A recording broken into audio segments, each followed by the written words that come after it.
에베소서 6장 1절부터 9절 말씀입니다.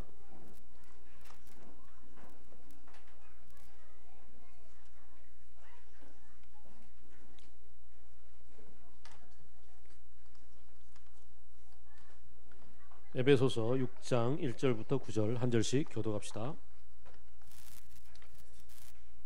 끝으로 말합니다. 여러분은 죄송합니다. 자녀된 이 여러분, 주 안에서 여러분의 부모에게 순종하십시오. 이것이 옳은 일입니다.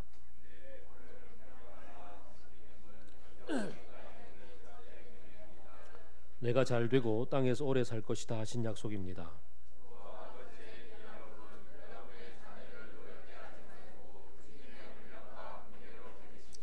정으로 있는 이 여러분, 두려움과 떨림과 성실한 마음으로 육신의 주인에게 순종하십시오. 그리스도께 하듯이 해야 합니다.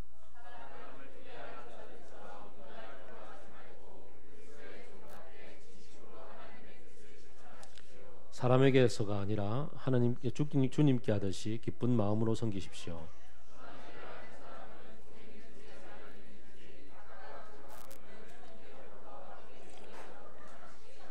같이 읽읍시다. 주인된 이 여러분, 종들에게 이와 같이 대하고 위협을 그만두십시오. 그들의 주님이시요 여러분의 주님이신 분께서 하늘에 계시다는 것과 주님께서는 사람을 차별하여 대하지 않으신다는 것을 여러분은 아십시오. 아멘. 에베소서를 통해서 하나님께서 우리에게 가지신 꿈이 무엇인지, 그 꿈을 어떻게 이루어 가시는지 장장 우리가 꽤 긴 여러 달을 통해서 함께 같이 묵상을 해왔었습니다. 에베소서에서 가장 중요한, 정말 가장 핵심이라고 할 수 있는 것 중에 하나가 에베소서 1장 10절이죠. 1장 10절 다 같이 한번 찾아볼까요? 1장 10절 읽습니다. 시작.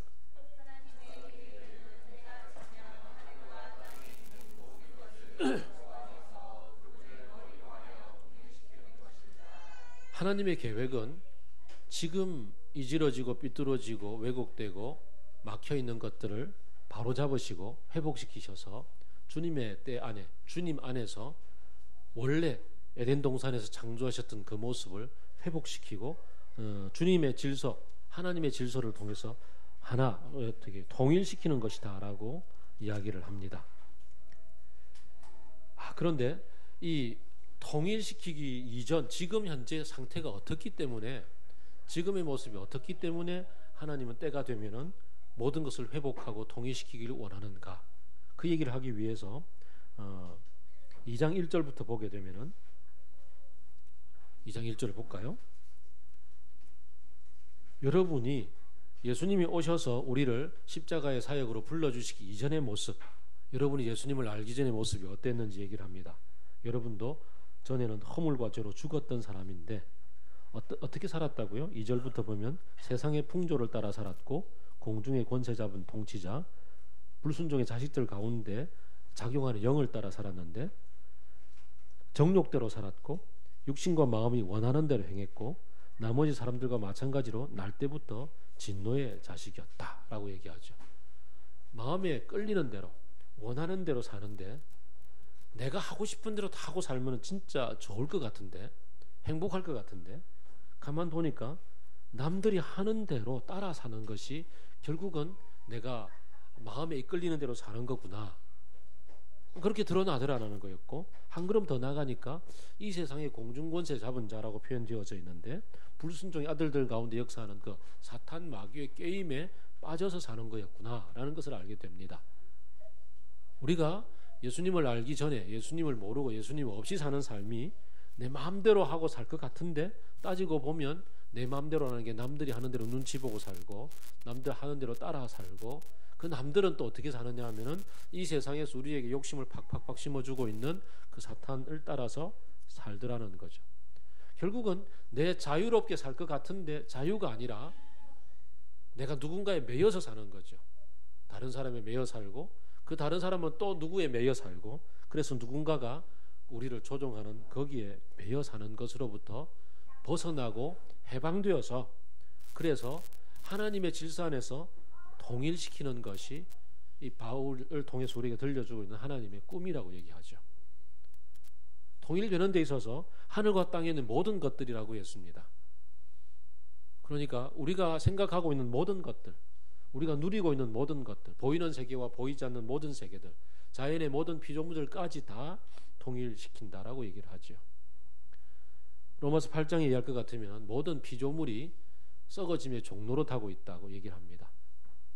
우리로 말미암아서 이 땅에 지금 어그러지고 삐뚤어져 있는 모든 것들이 피조물의 모든 세계들, 피조세계 전체가 다 태어나는 것은 하나님의 뜻대로 태어나지만 늙고 병들고 죽고 신음하고 고통하고 그렇게 살고 있는 이 시대의 모든 질서들을 하나님은 때가 되면 바로잡으시고 회복시키신다고 얘기를 하죠. 비록 우리가 그리스도인이라 할지라도 아직까지 완성되지 않은 하나님의 나라를 살기 때문에 병들고 또 각종 자연재해를 만나고 왜곡되고 어그러진 그 가운데서 신음하고 고통하고 있는데 주님은 이것을 그냥 두지 않고 바로 잡으시고 회복시키시겠다라는 꿈을 우리에게 주십니다. 그 가운데서 이제 오늘 우리가 맞닥뜨리고 있는 이 6장의 본문에 있어서는 회복되는 질서 가운데 가장 중요한 것이 무엇인지 그것은 바로 관계가 아니냐라고 얘기합니다. 사실 모든 피조물들도 관계 매점의 문제잖아요. 이사야가 꿈꾸고 있는 피조물의 세계 회복의 꿈 중에서 우리가 기억하는 노래가 어떤 게 있나요? 사자와 어린 양이 함께 뒹굴고 독사고리 어린이가 손 넣어도 물지 않는 그런 꿈을 꾸잖아요. 동물의 세계가 우리가 알고 있는 동물의 세계는 약육강식이잖아요. 먹이 사슬로 막 얽혀 돌아가는 약육강식의 이 동물의 세계인데 하나님이 원래 만드신 질서는 그게 아니라는 거죠. 서로의 관계가 어울려서 함께 뒹굴고 춤추고 노는 관계라는 거죠. 그럼 먹이는 어디 있느냐? 모든 동물들에게, 사람을 포함해서 모든 동물들에게 주셨던 먹이는 식물이었죠. 식물을 먹고서, 그러니까 여기 고기 좋아하는 사람들은 주님이 다시 오시면 채식으로 돌아가야 되는. 그래서 식물을 먹으니까 모든 움직이는 동물들은 사실 여러분 생각해 보세요. 우리 여기 맨 앞에 앉아 계시는 부부가 애기처럼 애지중지 키우고 있는 강아지 이름이 누리마루? 얼마나 애지중지 키우면 누리마루야. 누리마루를 다음 여름에 한 그릇 이렇게 잡아먹는다고 생각해 보시라고. 어이없음. 근데 이게 지금 이 시대의 질서잖아요. 이 시대의 질서인데 여러분 어이없어하는 그 동물들이 모두에게 속한단 말이에요. 모든 동물들이 서로가 서로를 잡아먹는 그게 하나님 원하는 질서가 아니라 함께 너의 있는 자리에서 너의 재롱과 너의 있는 모습들 속에서 함께 즐거워하고 함께 뒹구는 모습을 꿈꾸시는데 이게 회복된 질서란 말이죠. 가만 보면 뭐예요? 관계 맺음이잖아요. 서로의 관계 맺음. 이 관계 맺음에 있어서 가장 중요한 에덴의 동쪽으로 우리가 쫓겨날 수밖에 없었던 가장 중요한 관계 파괴가 바로 하나님과 나 사이에서 일어났었죠. 하나님의 주인 되심을 내가 버려버리고 그분의 주인 되심을 아예 부정하고 내가 하나님 대신에 최고다고 생각하고 모든 세상의 중심은 나라고 얘기하는 여기서부터 관계가 파괴됐단 말이죠. 이 관계를 회복함으로 해서 그래서 2장에서 얘기했던 전에는 불순종의 아들들 가운데서 너희들이 그렇게 세상의 풍조를 따르고 살았던 너희들을 위해서 예수 그리스도께서 그 관계를 파괴를 회복하기 위해서 십자가에 죽으시 부활하셔서 이제는 너희들이 이제 새로운 관계 맺음을 하게 되었다라고 선언을 한단 말이죠. 그 관계 맺음을 이제 우리 생활 속에서 적용하는 데 있어서 이게 지금 우리가 5장 6장은 적용 파트잖아요. 적용하면서 가장 중요하게 적용해야 되는 게 바로 가장 출발점인 관계, 가정이더란 말이죠. 원래 부부가 벗어서나 부끄러워하지 않았었는데 서로가 서로를 위해서 돕는 배필로서 함께 존재했었는데 내가 최고가 되니까 내 아내는 내 밑에 있어야 되고 아내가 최고라고 주장하니까 남편이 내 밑에 있어야 되니까 여기서부터 관계가 파괴됐더란 말이죠. 그래서 지난주 우리가 묵상했던 부부 관계, 남편과 아내 사이에서 관계가 어떻게 회복될 것인가, 주 안에서 주를 머리로 해서 서로가 존중하는 그 관계 속에서 아내는 남편의 리더십을 따르고 그리고 남편은 아내를 정말 주께서 교회를 사랑함 같이 사랑함으로써 아내를 사랑하면 곧 자기를 사랑하는 거다라는 얘기를 드러내어 표현을 했었습니다. 오늘은 좀 더 발전해서 부모와 자녀와의 관계, 그리고 종과 상전의 관계를 봅니다. 부모와 자녀는 그래도 가족 구성원이라 이해가 되는데 종과 상전은 조금 이해가 안 될 겁니다. 종과 상전은 사실 오늘날 우리에게 온다면은 갑과 을 관계, 그 사장님과 직원과의 관계에 해당되기 때문에 잘 적용이 안 되겠지만, 이 바울이 이 에베소서를 기록했던 당시의 시대의 문화 속에서는 대부분의 집에는 종이 있었어요. 대부분의 종에는 가사 도우미가 있었단 말이죠. 오늘날 우리의 가사 도우미는 대부분 전자기기가 대신을 하지 않습니까? 뭐 가스레인지, 뭐 그 다음에 또 뭐 오븐, 그 다음에 또 식기세척기, 그 다음에 또 뭐 어쨌든 세탁기, 뭐 등등등등 다 이런 가전 제품들이 오늘날 우리 집안에 있는 것처럼 그 당시에 웬만한 집에는 다 종이 있었다고. 되게 안 좋은 얘기지만 이건 우리 교회는 절대 그런 교회가 아닙니다만은 그 어느 대부분 아니지만 어떤 교회 가면은 그 교회에서 이 가전제품의 대신 역할을 하는 사람이 있잖아요. 담임 목사가 코끼리를 냉장고에 넣는 방법, 공대생은 뭐 미분해야 적분한다면 뭐 적분하여 미분한다든가 뭐 그런 거 있잖아요. 그 다음에 건축가는 냉장고가 들어갈 만한 집을 짓는다, 아니지 코끼리가 들어갈 만한 집을 새로 짓는다, 뭐 이런 게 있잖아요. 그러면 교회에서는 그렇지, 교육전도사한테 시키면 돼. 이런 나쁜 폐단이 있어요. 왜 그 얘기를 하지? 이건 완전 자충수인데 나에게. 어쨌건 그 고대 이 세계에서는 집안에 가전제품에 해당되는 종이 있었단 말이죠. 그러니까 가족 구성원이에요. 가정하게 되면 안에 종들이 다 있어요. 그냥 이게 일반적인 문화였기 때문에 기본적인 가정이라는 관계를 얘기하는 데 있어서 바울은 부부관계, 그 다음에 자녀와 부모의 관계, 종과 상전의 관계가 탁 떠오르는 거죠. 그래서 얘기할 수밖에 없어요. 그러면 이게 당연한 거냐, 종은 해방시켜야 되는 거 아니냐, 조금 이따 얘기할 겁니다. 어쨌든 당연하다 생각하고 그 속에서 얘기를 풀어가는 겁니다. 그 속에서 해방이 된다라는 부분이 뭐죠? 매여 있었던 관계에서 해방이 되어져서 온전한 질서를 회복하는 것이 관계에 있어서 펼쳐진다고 얘기했잖아요. 주님을 바라봄으로, 우리가 다 같은 주를 바라봄으로 해서 주 안에서 서로가 서로를 존중하는 관계가 중요하다고 얘기를 하죠. 부부는 그렇다 칩시다. 부부가 존중한다고 이건 뭐 당연하다고 생각해 봅시다. 근데 이 부부에 이어서 자녀와 부모의 관계를 얘기하죠. 그 당시 시절에는 물론 그 헬라 시대에는 고대 구약 시대와는 달리 여성의 지위가 제법 높아져서 헬라 시대는 여성들이 제법 큰 소리를 좀 내고 살았었어요. 그래서 그 물건 취급 당하는 일은 좀 적었습니다만은, 그래서 부부 관계는 좀 얘기를 한다 치더라도 부모와 자녀와의 관계는 좀 달랐어요. 부모는 자녀의 생사 여탈권을 가지고 있었단 말이죠. 그만큼 아예 자녀는 내 밑에 속해 있었던 어떤 존재라고 생각하고 마음대로 휘두를 수가 있었다고 주장을 하죠. 그런 시대였다고요. 그런 시대에 부모 자녀의 관계를 얘기하는 데 있어서 중요한 것은 서로가 서로에 대해서 인격적인 관계 맺음을 하는 것이다 라고 얘기를 하는 거죠. 굉장히 중요한 얘기가 부모에게 아버지여라고 하는 부분에서 나오죠. 자녀를 노엽게 하지 말라고 얘기해요. 이 당시 이건 혁명적인 얘기예요. 부모가 자녀를 그 감정의 문제 신경 쓸 거 없었어요. 그냥 야단치면 야단치고, 그냥 시집가 그러면 시집 가는 거고, 그냥 장가가 그러면 장가 가는 거고, 시키면 시킨 대로 하는 게 자녀였는데, 자녀를 노엽게 하지 말라고 자녀의 인격을 바로 대해주라고 얘기를 합니다. 자녀도 인격적 존재라고 얘기를 해주죠. 이게 혁명입니다. 마찬가지로 종에 대해서도, 집에 있는 종에 대해서도 뭐라고 얘기합니까? 종에 대해서도 이와 같이 대하고 라고 얘기하죠.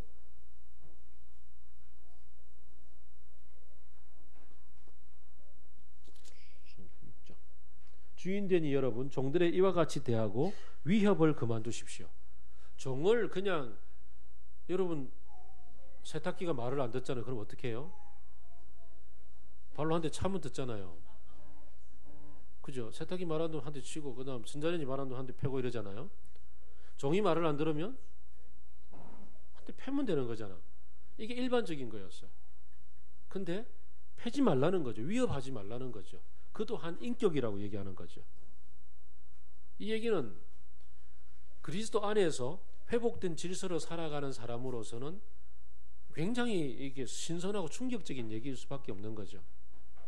자녀를 노엽게 하지 말라. 종을 그냥 위협하지 말라. 제대로 인격으로 대접하라고 얘기합니다. 이게 회복된 질서 중에 아주 중요하다고 얘기를 하죠. 그러면 이제 그 다음에 문제가 생기죠. 오늘날 우리가 자녀를 대할 때 어떻게 대하죠? 위협 잘 안 하잖아요. 요즘 자녀를 마음껏 패고 막 이렇게 합니까? 그렇게 안 하죠. 애지중지하잖아. 그 요즘 이제 어디야 밥 먹는 식당 같은 데 가보면은 그 애들이 막 그냥 막 난리를 피우고 하는데도 좀 손님들 가운데서 좀 조용히 밥 먹자고 누구 한마디 하면은 네가 왜 우리 애를 간섭하냐고 막 더 나서가지고 막 흥분하잖아요. 마트에 가면 애들을 키우는 데 있어서 막 사달라는 거 다 사주잖아요. 안 사주는 것 때문에 마음 막 아파하고 막 그러잖아요. 이게 요즘 시대에 아이들을 키우는 우리 부모의 방식이에요. 다시 말하면 애를 노엽게 하지 말라가 아니라 애를 상전 모시듯이 그냥 거기에 올인해버리죠.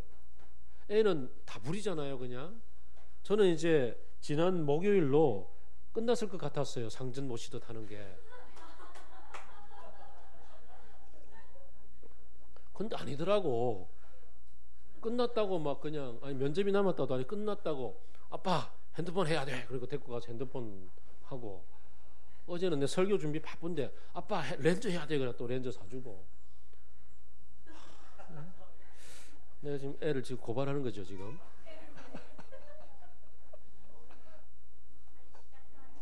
아직 시작도 안 했대. 어쨌거나 전혀 기죽지 않는 우리 둘째 딸.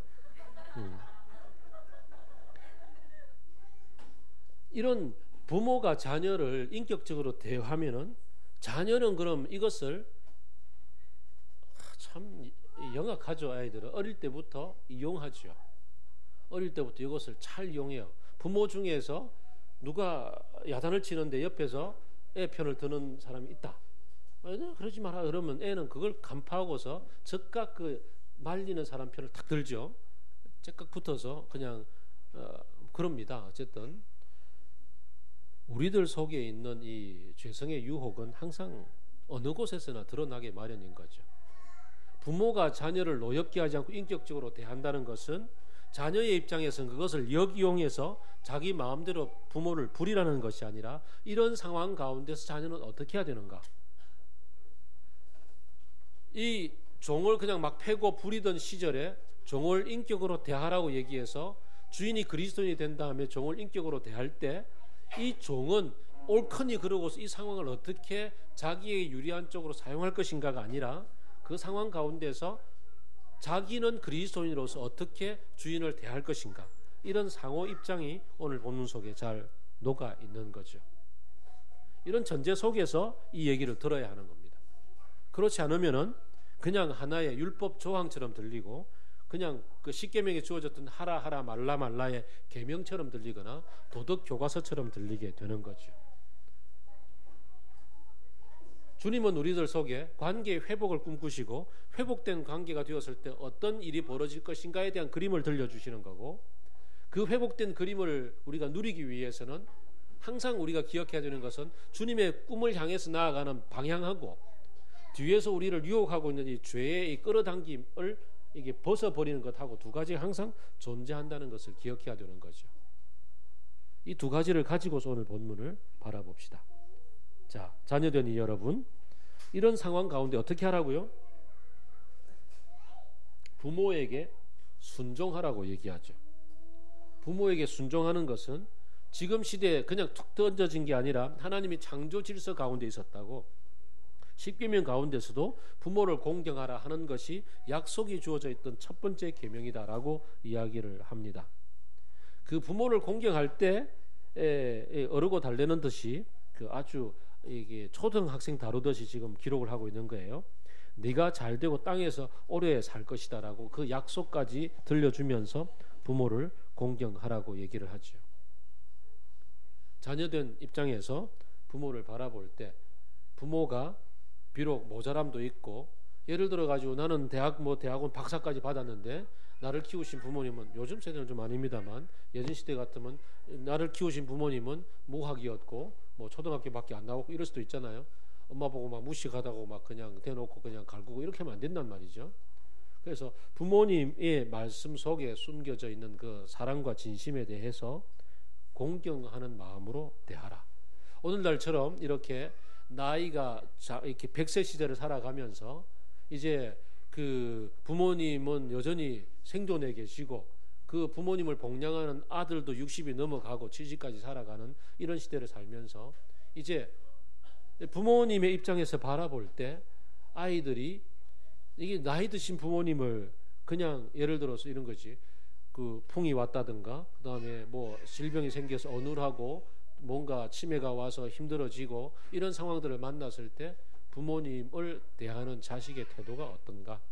물론 그 질병 때문에 그 부모님에 대해서 그 케어하고 돌봐야 되는 또 다른 어떤 구체적인 상황들이 벌어지긴 하겠지만 이 치매가 왔다고 해서 부모님을 막 무시하고 인격적으로 모독하고 막 이런 경우들이 생기잖아요.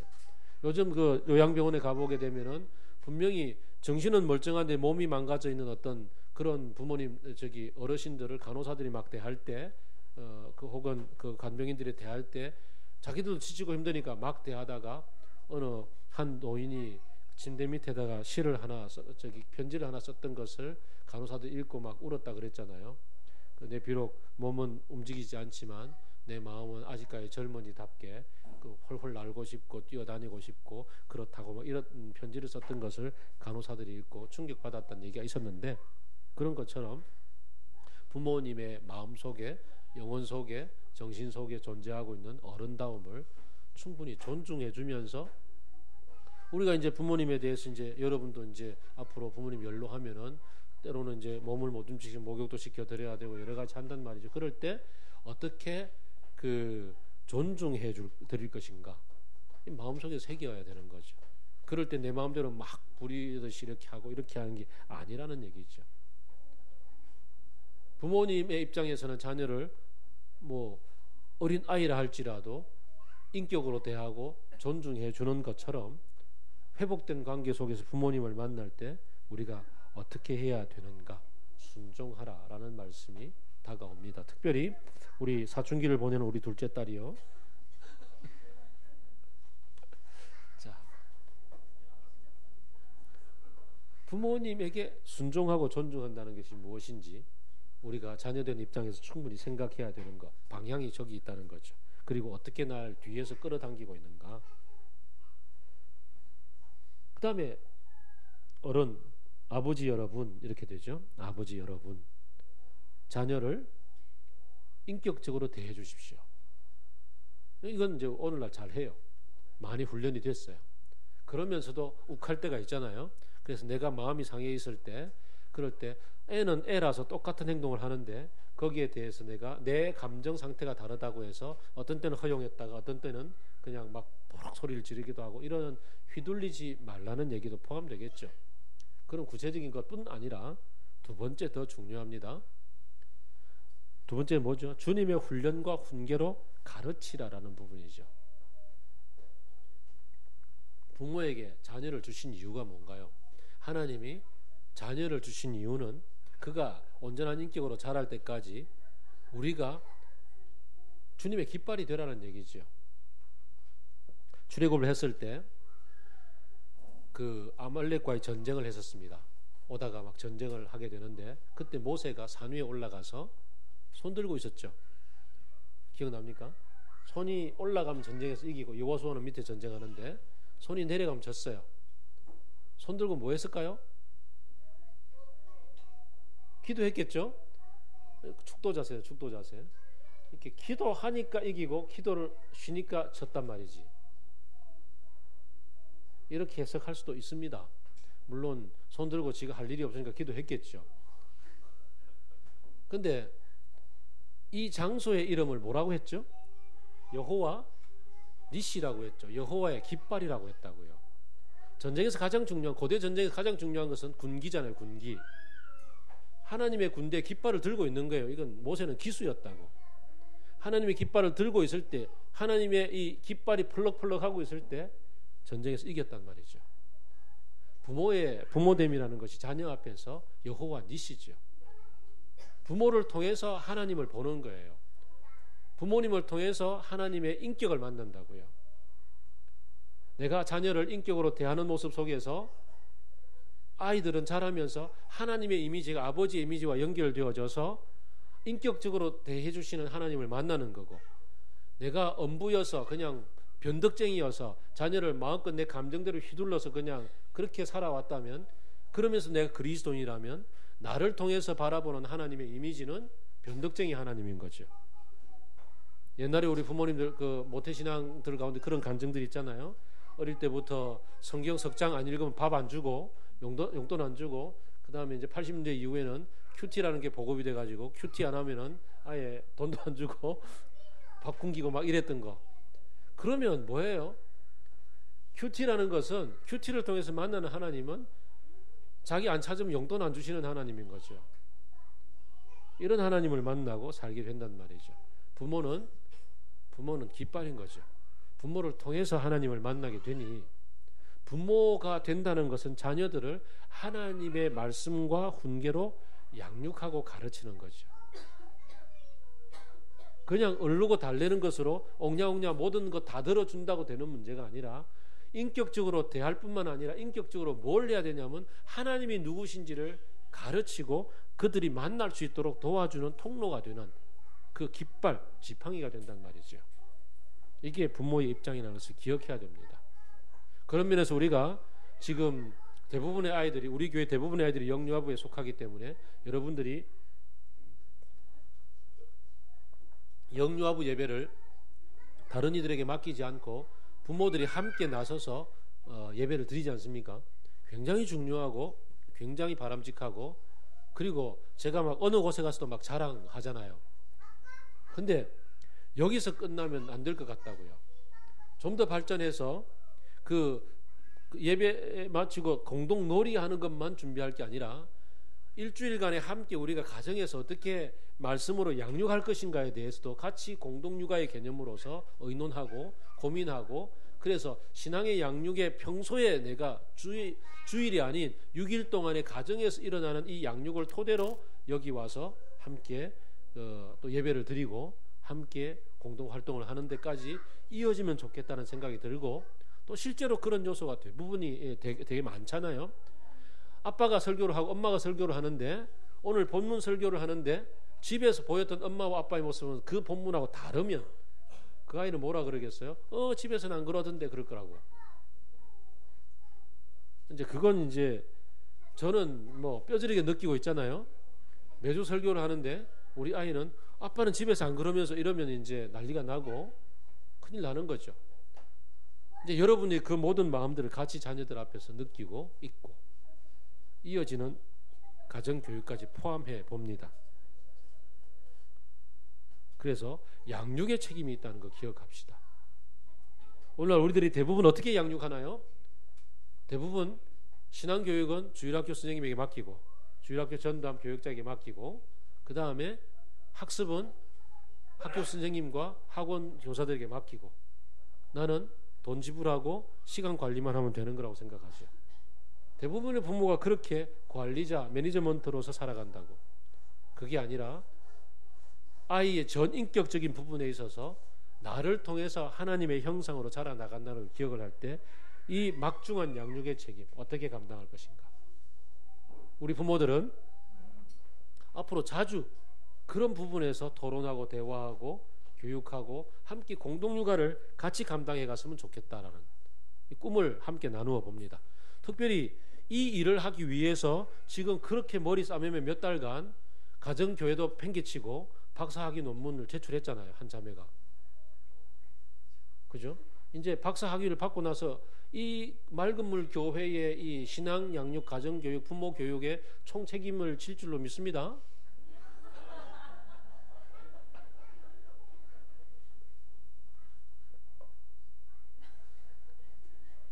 네. 지금 남편이 되게 난감해하고 있는데.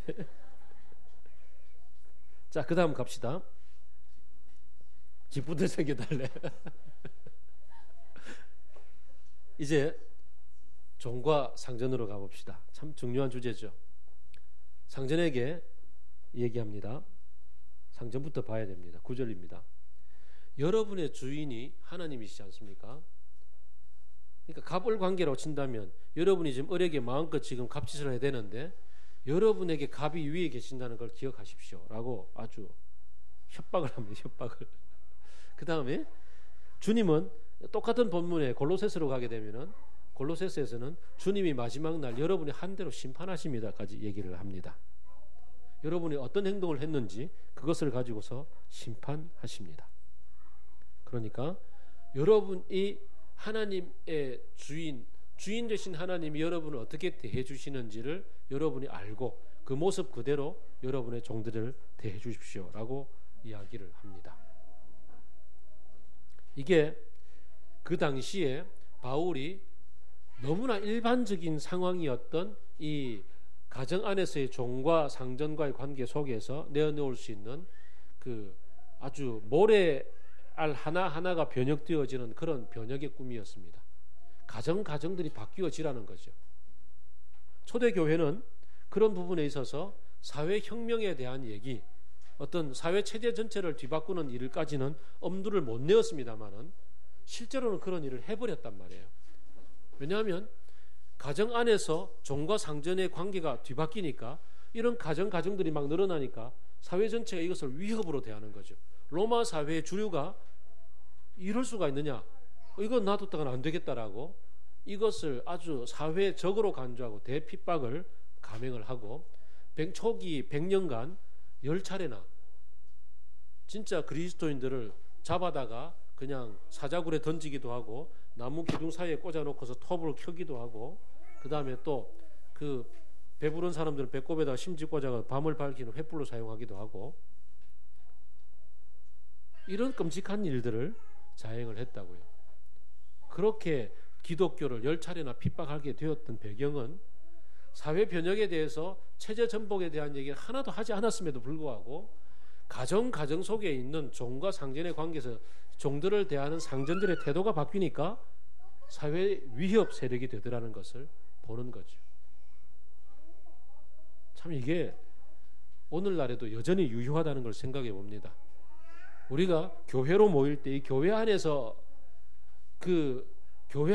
기업주와 교회 안에서 그 종업원들이 같이 만나게 될 때 교회 안에서 우리들이 어떤 태도를 가지고 바뀌게 되는지를 바라보면 이게 사회 전체를 변혁할 수 있는 꿈이 될 텐데 정말 안타깝게도 교회가 사회에 대해서 이런 메시지를 전해야 되는데 거꾸로 이 자본주의의 질서와 갑을 관계가 교회 속으로 그대로 들어와서 교회가 사회를 따라가 버리는 일들이 벌어지는 게 오늘날 교회의 가장 안타까운 모습 가운데 하나입니다. 어쨌거나 주인들에게 이 중요한 얘기를 던졌습니다. 그러면 종들은 어떻게 할까요? 종들 속에 여전히 죄가 존재한다는 것을 기억합니다. 그 생산직 기업을 운영하다 보면요, 생산 노동자들을 많은 경우에 생산량을 늘리기 위해서 성과급을 많이 택해요. 그러니까 하나 만들면 얼마 이런 식으로 주는 거죠. 기본 물량을 정해놓고서 그 이상을 주면은 막 더 붙여주는 거죠. 그랬을 때 일어나는 일은 뭐냐면은 불량률이 막 높아져요. 막 만들어야 되니까. 그리고 숙련공일수록 돈을 더 많이 가져가고 비숙련공일수록 돈을 더 아주 최저임금보다 못하게 가져가게 되는 불공평이 생기죠. 그래서 이 모든 사람들을 공평하게 대하기 위해서 시급제로 해버리게 되면 어떻게 되죠? 일정 시간을 근무하고 거기에 돈을 지급한다고 하게 되면은 시간만 채우면은 돈을 받기 때문에 탱자탱자 그냥 노는 거죠. 탱자탱자 놀다가 보면은 그 다음에 이렇게 생산량이 떨어지는 거죠. 보통 아마 여러분도 경험을 할 텐데 근무 시간에는 열심히 놀다가 근무 시간 마치고 나서 저녁에 잔업 이거 생산량이 못 채워서 오늘 업무가 덜 끝나서 오늘 저녁에 좀 연장 근무해야 될 것 같아. 그러면 연장 근무 시간에는 막 총알같이 만들잖아요. 그래 놓고는 이제 또 해가지고 1시간 일하고 딱 끝내고 집에 가면서 다 3시간짜리 연장으로 달잖아요. 이게 가지고 있는 어려움 중에 하나죠. 종들을 인격적으로 대하면 이 종들은 옳거니 그러고서 이 상투 머리 위에 올라가는 일들이 벌어지게 되니까 거기에 대해서 종들에게 얘기를 합니다. 여러분들이 그렇다고 해서 그렇게 하면 안 된다고.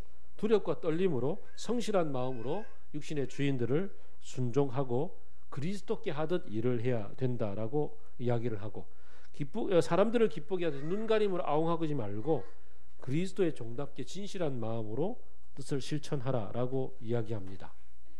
내가 선을 하면은 내가 종으로 있든지 자유인으로 있든지 각자 그 갚음대로 주님께 받게 된다고 이야기를 합니다. 참 잘 다가오는 어떻게 보면 이상적인 얘기죠. 굉장히 이상적인 얘기입니다. 그런데 현실 속으로 왔을 때 쉽지 않다는 거죠. 오늘날 이 갑을 관계, 종과 상전의 관계를 자본주의 사회 속으로 가지고 와 적용을 해보게 될 때 종에게 하는 얘기는 하기가 쉽습니다. 사실 원래 어리니까 뭐 시키면 시킨 대로 돈을 해야 돈을 받아가는 관계니까 이 사람들에게 이 어린 그리스도인들에게 이 얘기를 합니다. 너 눈가림을 아웅하지 말고 죽게 하듯이 그 일을 하라. 이 얘기는 되게 쉽다고요. 그리고 실제로 많이 하죠. 교회에서 그 얘기를 많이 하기 때문에 그리스도인으로서 어뢰 관계에 있는 우리 종업원들의 입장들은 대부분 이 말씀을 붙잡고 열심히 성실히 일한다고요. 근데 동일한 이 목소리를 가지고서 갑의 관계에 있는 갑의 입장에 있는 사람들에게는 외치지 않는 게 이게 교회의 가장 큰 문제죠.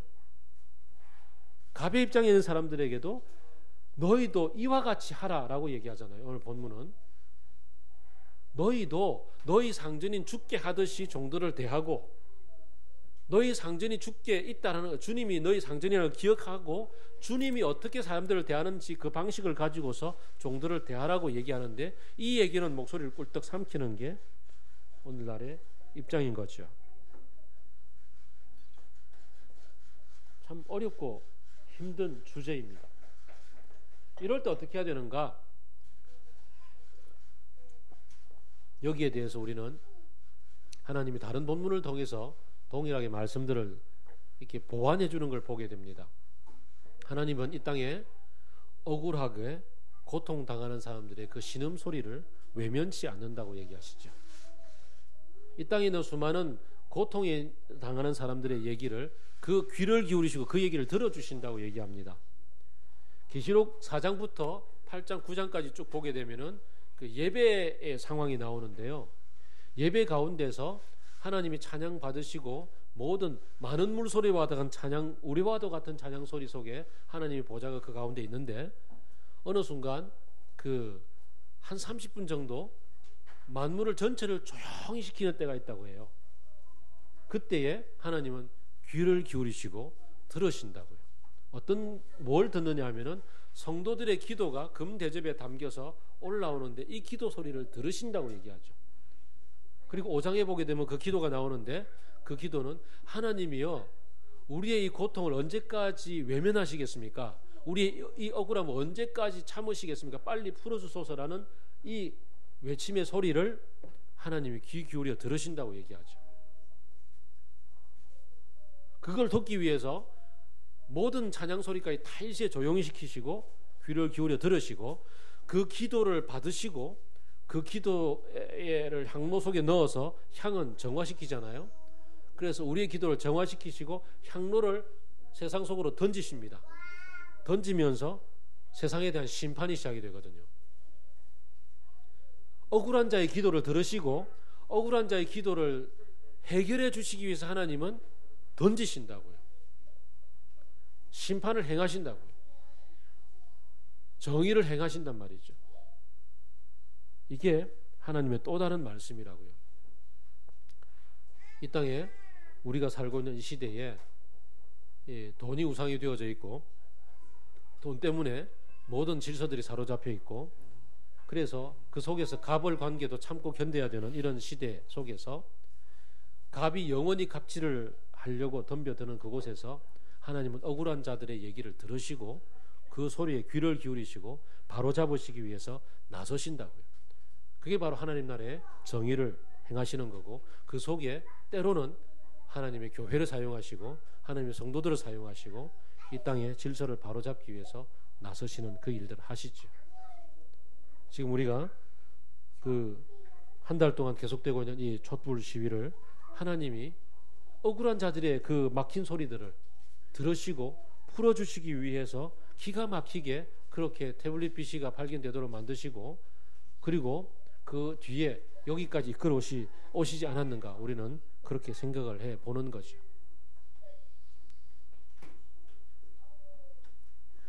그래서 우리는 평상시에 꿈을 꿔야 되는 것들, 관계 회복에 대해서 깊이 묵상을 해봅니다.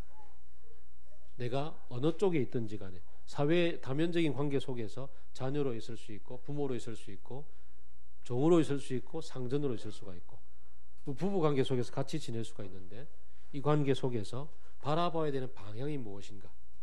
주님이 모든 만물들을 통일하시고 더불어 같이 지내며 함께 어우러져서 막힘이 없는 관계를 누리기를 원하시는 거기를 향해 가야 된다는 그 방향을 붙잡고 뒤에서 끌어당기고 있는 죄의 유혹들로부터 우리가 벗어나기 위해서 그것을 떨쳐낼 수 있도록 노력하는 가운데서 우리가 한 걸음 한 걸음 우리의 삶 속에 할 것들을 찾아서 행하는 것들 그 속에 하나님의 나라가 하나씩 하나씩 펼쳐진다는 것을 기억해 봅니다.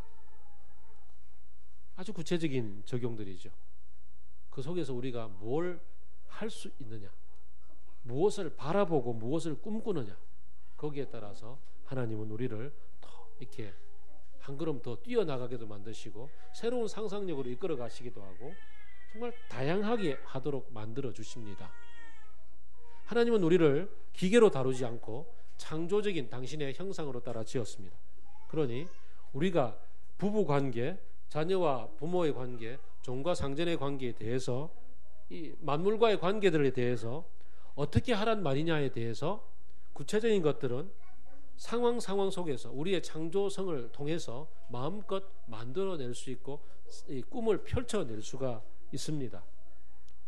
바울의 시대의 종과 상전의 관계가 마치 아까 종이 가전제품이 행하는 그 일들을 하고 있다라고 얘기한 것처럼 오늘날 우리의 시대 속에서 만들어져 있는 다양한 관계 속에서 어떻게 우리가 어떤 꿈을 어떻게 실천해 볼 것인가, 우리의 창조적인 능력들을 마음껏 발휘하면서 방향을 놓치지 않고 시도해 보는 겁니다.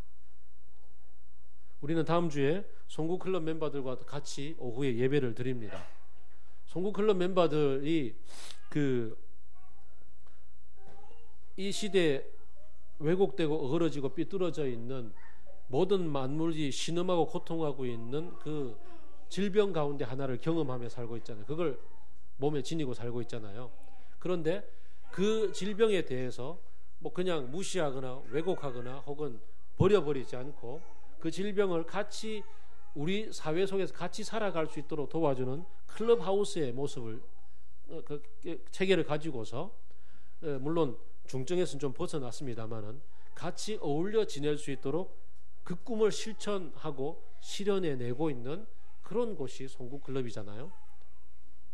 그 송구클럽의 멤버들이 그 속에서 일상을 경험하고 사는데 그들에게 가장 중요한, 그들에게 가장 필요한 게 뭐냐 하면은 이 질병을 경험하지 않고 사는, 이 질병이 없는 사람들과 어울려서 살면서 같이, 이런 단어를 써서 조금 되게 미안하지만 정상인들이라고 얘기는 좀 장애를 경험하지 않는 사람들과 같이 어울려 지내면서 하나씩 이렇게 같이 풀어가는 경험해야 되잖아요. 또 더불어서 뭘 경험해야 되겠어요? 오늘 본문에서 얘기하는 것처럼 회복된 관계를 살아가는 사람들의 인격적으로 대해주는 이 인격적인 만남을 경험해야 되지 않겠습니까? 우리가 그 일을 할 수 있는 거예요. 비록 뭐 자주 만나지는 못해도 그냥 만남 속에 눈빛을 교환하고 주고받고 서로 말을 섞고 살아가는 가운데 이 사람이 나를 인격적으로 대하고 있구나 아니구나를 대번에 느끼잖아요. 그런 것들을 우리가 함께 풀어갈 수 있어요. 이거 어떻게 창조적으로 만들어갈 것인가는 우리가 하기 나름인 거죠. 되게 많아요. 우리가 만나고 있는 수많은 사람들과의 관계를 돌아보면서 어디를 가기를 원하는가, 하나님은 서로가 어떻게 인격적으로 교제하며 어울려서 살아가기를 원하는가, 이런 것들을 한번 생각해 보자고요. 흔히 믿지 않는 사람들과 만났을 때 나 믿는 사람, 너 믿지 않는 사람 딱 벽을 나누고서 그러면 난 진리 책에 써 있고 넌 비진리야, 너는 사탄의 자식이야, 뭐 이렇게 흔히 생각하는 잘못을 범하는데, 우리 모두는 하나님의 형상으로 지음을 받은, 그래서 예수를 믿든 믿지 않든 상관없이 모두가 다 인격적으로 교제하고 지낼 수 있다는 사실 앞에서 우리는 좀 더 열린 마음으로서 믿는 사람과 믿지 않는 사람들이 교제를 나눌 수 있는, 이웃으로 지낼 수 있는 그런 관계들을 꿈꾸어 보자고요.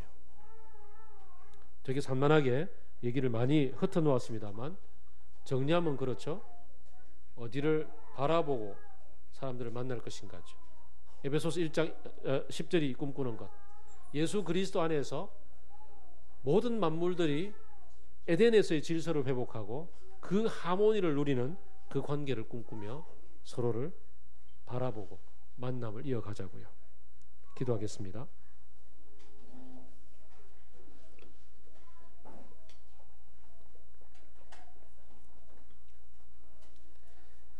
우리가 맺고 있는 다양한 관계, 부부 관계, 자녀와의 관계, 부모 다음에 또 회사에서의 관계, 이웃들과의 관계, 교우들과의 관계,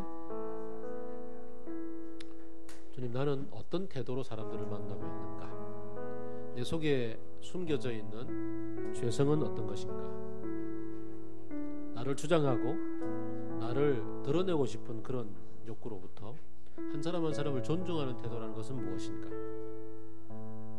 이런 것들을 생각하며 주님, 당신의 눈길과 당신의 마음과 당신의 이야기와 당신의 걸음걸이를 배우기를 원합니다. 기도하겠습니다.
기도합시다.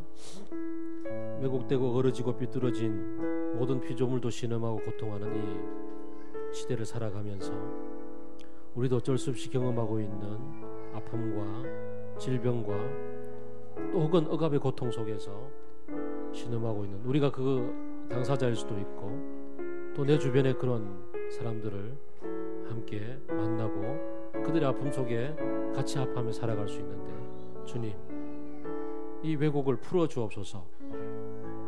이곳으로부터 벗어날 수 있도록 우리의 억울함과 우리의 아픔과 우리의 질병을 회복시켜 주옵소서. 하나님은 회복의 주인이시지 않습니까? 하나님은 이 아픔을 당신 스스로 십자가에서 짊어지신 경험 속에서, 고통 속에서 같이 회복을 위해서 한 걸음 옮기지 않았습니까? 주님의 능력으로 이 땅에서 회복을 경험하며 살 수 있게 하여 주옵소서. 같이 기도하겠습니다.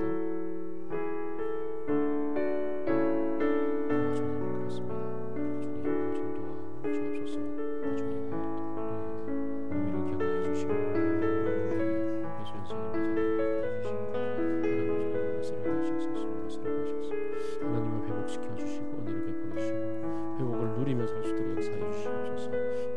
하나님 아버지 은혜를 베풀어 주옵소서. 주여 그렇습니다.